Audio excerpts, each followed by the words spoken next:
এটা কথা ভাল লাগিছে যে মই হায়াৰ ছেকেণ্ডেৰী পাছ কৰি যে মই ডক্টৰেট দিছে মোক আই এম হেপী।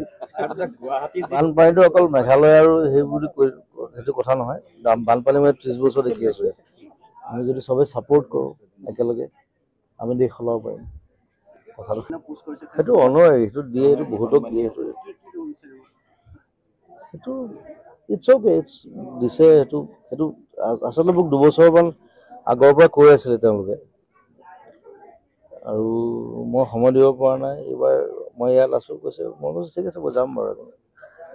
ডাঙৰ কথা নহয় সেইটো বহুত বেলেগ দেশেও দিয়ে, বেলেগ ইউনিভাৰ্চিটিয়ে দিয়ে। ইভেন এপলৰ মালিক ষ্টিভ জবছ তেওঁকো দিছে ষ্টেনফৰ্ড ইউনিভাৰ্চিটিয়ে। চ' খালি এটা কথা ভাল লাগিছে যে মই হায়াৰ ছেকেণ্ডেৰী পাছ কৰি যে মই ডক্টৰেট দিছে মোক আই এম হেপী। নহয় বানপানীটো অকল মেঘালয় আৰু সেইবোৰ সেইটো কথা নহয়।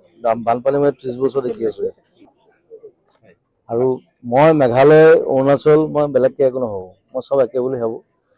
সেইবিলাক পলিটিকেল কথা আৰু প্ৰশাসনীয় কথা আৰু চাইণ্টিফিক কথা। তেওঁলোকে নিজে কথা পাতক, চাইণ্টিফিক মানুহক মাতক, কথা পাতক, তেনেকৈ ডেভেলপ হয়। গতিকে এতিয়া এইবাৰ ডুবাইতো বানপানী হৈছে। ৱাই? ডুবাইত কেতিয়াবা কোনো মৰুভূমিৰ মাজত কোনো বানপানী দেখা নাছিলে, এইবাৰ দেখিছে। এতিয়া তেওঁলোক লাগি আছে এইটো কেনেকৈ মানে ৰোধ কৰিব পাৰি, কেনেকৈ নাইকিয়া কৰিব পাৰি। আমিও পাৰিম, আমি কিয় নোৱাৰিম? চ' তেনেকৈ কাম কৰক। এনেই গালি গালাজ কৰি কাজিয়া পেচাল কৰি লাভ নাই। গছবিলাক কাটি দিয়া হৈছে ৰাস্তাৰ ৰুক্মিণী গাঁও, সেইটো অলপ ফ্লাইঅভাৰ বনোৱাৰ নামত গছবিলাক কাটি দিয়া হৈছে ৰাস্তাৰ কাষৰ যিবিলাক। এতিয়া ফ্লাইঅভাৰ লাগে নে গছ লাগে? সেইটো এটা কথা।